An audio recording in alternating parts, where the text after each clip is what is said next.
Hey guys, this is Sting. This is actually the first video on my YouTube channel. Today I'm going to be bringing you a Clash Royale video on the deck that I have used pretty much throughout the whole of the time I've played Clash Royale. And it's a mortar deck, really solid, good to defend, good at attack if you know what you're doing. It takes a bit of practice, but the main reason that I'm going to be putting this deck out is because it's good for people who are just starting the game all the way up until what I've just hit as my best, which is Grand Champion, about 6,300 trophies. So this isn't aimed at the pro players and people obviously that'll be aiming for the higher trophy limits like Royal Champion, but they're just showing that this deck can actually really get you some nice trophies. It can get you right up there. And it's really solid against stuff like Royal Giants, which you'll see quite a lot, Expo, which is obviously really common and really annoying to defend with, especially for new players, pretty much impossible if you don't know what you're doing against Expo. So I've decided to show a couple of videos today, a couple of replays, sorry. And the first one is against the classic Expo, which usually I have a hard time defending against it. So your main way you'll be dealing with Expo in this deck is the Rocket. The Rocket is your go-to. You need to save it, even if they try and bait with a musketeer behind the tower. You don't want to be rocketing it. You need to save your rocket for this Expo. And you might think, oh, you've got the Inferno Tower in this deck, surely that'll be good at defending the Expo. Well, no, the Inferno Tower is really pretty naff at defending the Expo, and unless you can, I'll be cycling this. I'll be cycling the Inferno Tower as much as I can, really, just at the top of the bridge to try and catch anything like an Ice Golem that you might use to distract the mortar or something along those lines. But I won't be using it as main defense against the Expo because it's way too easy for him to stick an Ice Golem or an Ice Spirit in front, and then it's just game over, really. One Expo lock onto your tower and that's game over. But this deck is really free to play. The only legendary in it is the log, and I've got that level 12. I haven't even maxed my log yet, so this isn't really a maxed account. I've been quite free to play throughout the history of playing this game until Pass Royale came along, and then obviously I think this is the same with a few people that they've decided to pay a bit towards it as well. And I mean, I do like Pass Royale. Usually I'm not a big fan of pay-to-win games, but I think it's been a good addition because the thing about Pass Royale is you don't immediately just automatically get all of these really insane cards, and you don't get all of this reward instantaneously. You do have to work towards it still, which I do like about Pass Royale. I think it was a good function. I might do for my next video just a kind of overview of how I feel the game's going at the moment, and what I feel the meta's looking like. Am I happy with it, that kind of thing. And I might also just kind of talk about stuff to do in quarantine maybe in that video, because I hope all you guys are doing alright, finding things to do. And that was really the main reason I decided to upload this, is just because of quarantine, really. And I mean, I know that people are struggling to stay entertained, struggling to kind of just stick with keep a good mental health, that kind of thing. Which is obviously it's good to kind of I'll kind of try and entertain people with these videos, and just if people are struggling on Clash Royale as well, obviously, because we've got a lot more time to play nowadays. People that are just starting the game, then hopefully you can pick up this deck, because I've got a pretty good clan at the moment. I've been staying with this clan for a while, and they're all really good, really supportive in the in-game chat, and a few of them have decided to adopt the mortar strategy as well, because I'm definitely the main mortar user in the clan, and I've just used it since the beginning, really. At the very beginning of the game I had kind of a double Prince deck, but I quickly moved on to the mortar, really, and it's quite hard. It's been up and down. I don't tend to use really the mortar bait kind of decks with the goblin gangs and those kind of things and the minion hordes. I just try to use this kind of solid archetype, which I've got working on here. I've got the Inferno Tower for defense against stuff like battle rams, that kind of thing. Really solid golems. You need the Inferno Tower for golems in this meta, especially with the Night Witch and the Lightning going round.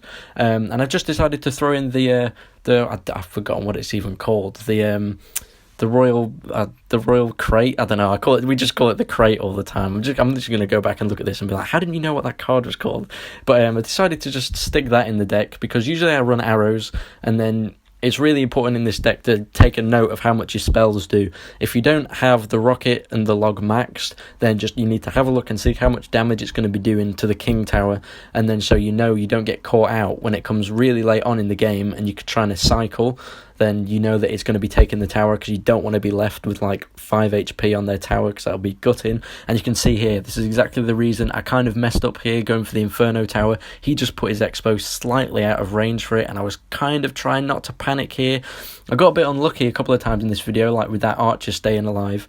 Could have easily got another mortar connection on the tower, but it's a really close game here. You can see I'd cycled my rocket, which was just managed to catch that at the end, and that's the only time I would cycle my rocket against Expo, is when it's at the very end of the game, just to sneak that extra point of damage off. And that was a really tight game there, actually, really intense. Usually it's Expo is one of the hardest matchups with this deck, but I'll show you this deck now. So we've got the mortar, the rocket, the knight, the Inferno tower, the crate thing, royal delivery. That's it, royal delivery. Archers, log, and skeleton army.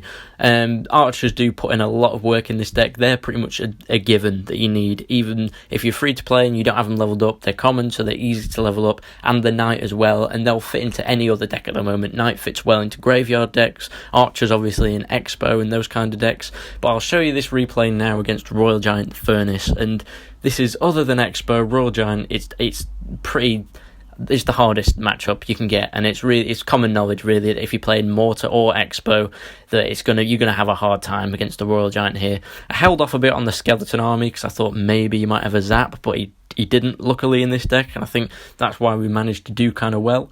Obviously playing the baby dragon there, really solid, really good in all kinds of decks. The baby dragon's a bit overpowered at the moment, I think, personally, but I'll give all of those thoughts on these different cards maybe in another video I might upload to talk about the state of the game. Furnace, God, I hate coming up against the Furnace, especially with this deck. You gotta be really smart about your mortar placement, especially when I was playing with the arrows in this deck. I could kind of chip away at the Furnace sometimes, but now because you're using the royal delivery, it's kind of hard to do. One of my main tips maybe against Furnace, if he puts it down quick, then put your mortar maybe in the middle and try and just chip away and then cycle through, because a lot of the time if they're playing Furnace, they'll have a high elixir deck, so you can easily cycle quickly with this deck. You can use a log, your skeleton army and your archers, and you can get back to a mortar really quickly and find it hard for your opponent to defend. But just try and get your mortar down before you can put the Furnace down. That's really the main key when coming up against Furnace. And also, it's not the end of the world if a couple of fire spirits hit your tower, because you can try and even up the damage as best as you can. That's one of the main tips I would say with this deck, is to just split the damage between the towers. As long as you're splitting the damage evenly, then I'd say you're on a pretty good way there. Yeah. And then Musketeer is very annoying to come up against in this deck. There's a few things. There's a few cards, right? And this deck it's unless you have to practice, it's going to be hard to defend against them. But as long as you keep cycling there, try to do a bit of pressure with the archers behind the knight, force the arrows out of him, and the rocket is key in this deck. I would really class this as a dual win condition deck. Your main win condition is the mortar, but sometimes there's going to be decks you come up against that's impossible to get a mortar connection off. You might get one or two off, and I'd say that's good, like throughout the entire game.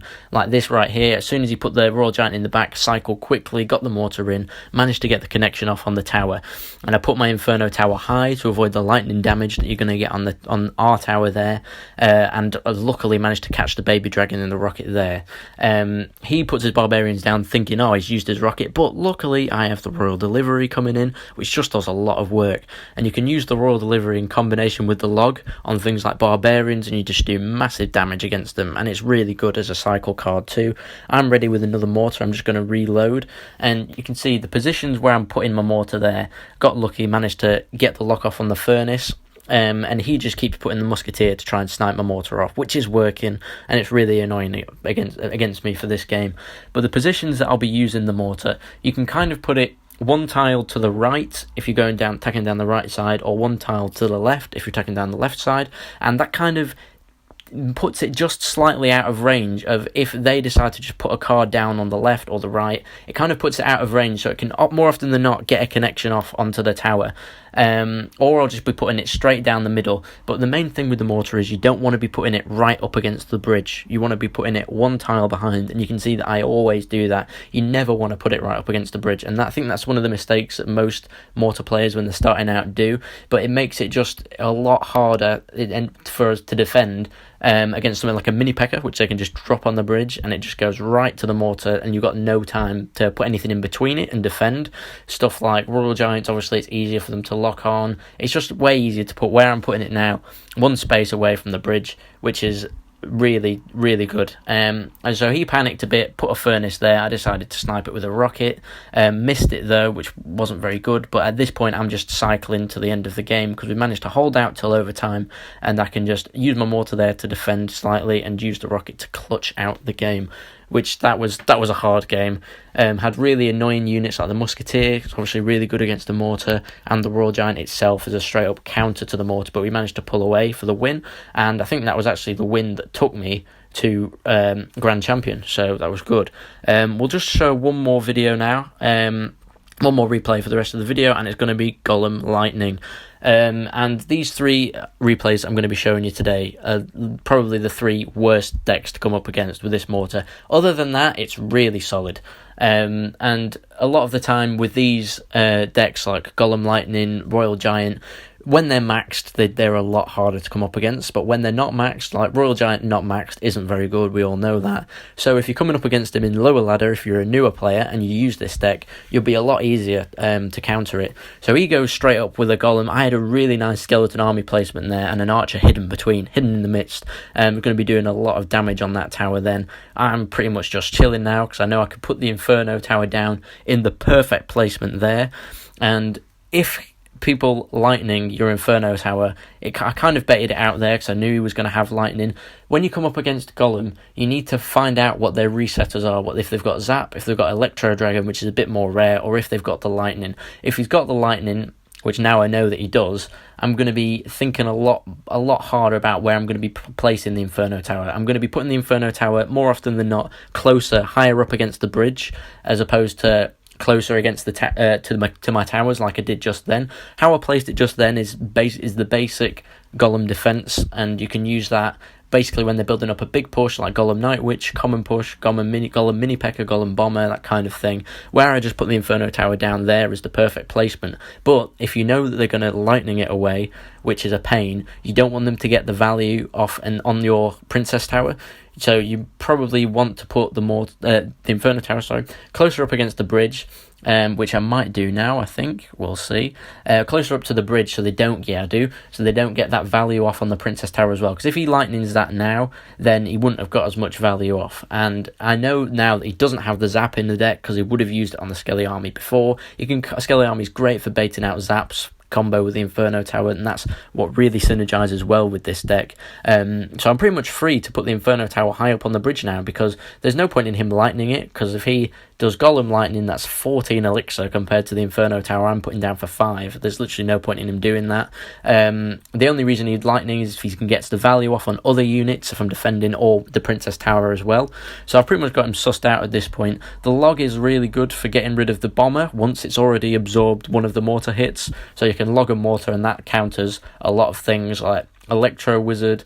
You might need another hit off, but it does a fair damage to Electro Wizard. Bomber it completely counters. Archers obviously completely counters. And this is pretty much game now at the moment. He's trying to push with things like the Mega Minion, which the Royal Delivery deals really well with.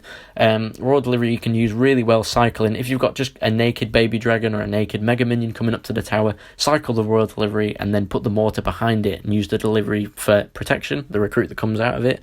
That's what I mean about the mini P.E.K.K.A there, coming up to the mortar, but because we put it slightly behind the bridge, it's a lot easier to defend, and you can slip that knight in between all the archers or whatever, and then we can just rock it and we've call out the game. And he barely did any damage to our towers there. That was quite an easy game. But the thing with Golem Night Witch is it's hard. It's really hard. Sometimes you'll have games where it's like that, it was really easy to defend, and then you'll have other games where it was just a nightmare to defend against. So that's my deck. I've been using it to push consistently now to Grand Champion. Then, like I said before, I'd see it as a dual win condition deck, and the mortar positioning is going to be key. If you can't break through though, then use it defensively, and you can easily distract balloons, hog riders coming in if you put it in the middle. Really solid card to have attacking and defending. And with the rocket, you can nearly always use it on a witch or a wizard, those kind of 5 elixir chunkier cards that you can kill in one hit, and you can get the tower damage off as well on their princess towers, and it's really good value to have just for a -1 elixir trade. But you need to save it for the Expo, like I said before. The Expo and the Three Musketeers as well, even though they're not as common, but you need to save them because your rocket is going to be vital for defending against them. You can also rocket cycle against a 2.6 hog and also bait decks, but with bait decks I think arrows would be more useful in this deck. I was using arrows all the way up until this season and they were way more useful against Goblin Barrel, but then again the Royal Delivery is better against defending swarms, and also Golem Knight, which pushes, really good at getting rid of those last couple of pats which always seem to stay alive behind the Golem. And finally I'll just say that archers are pretty much a given in this deck. They're a necessity. You can't really swap them out, but because they're a common card, they're really easy to level up.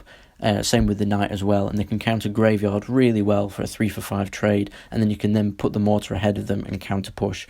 Substitutes for this deck, really, you can put the Ice Golem in instead of the Knight, Tesla instead of the Inferno Tower, and I'd maybe use the Goblin Gang instead of the Skelly Army as well. But after a lot of testing with this deck, this is pretty much the variation that I'd go with. So yeah, that's about it for this video, guys. Thanks a lot if you've managed to survive and last this whole way through. Make sure you can leave a like on the video and subscribe, and comment below if you enjoy this deck, if you're going to try it out, or if there's any other variations of a mortar decks that you use, because it is my favourite card in the game. So yeah, thanks a lot for watching, guys, and I'll see you later.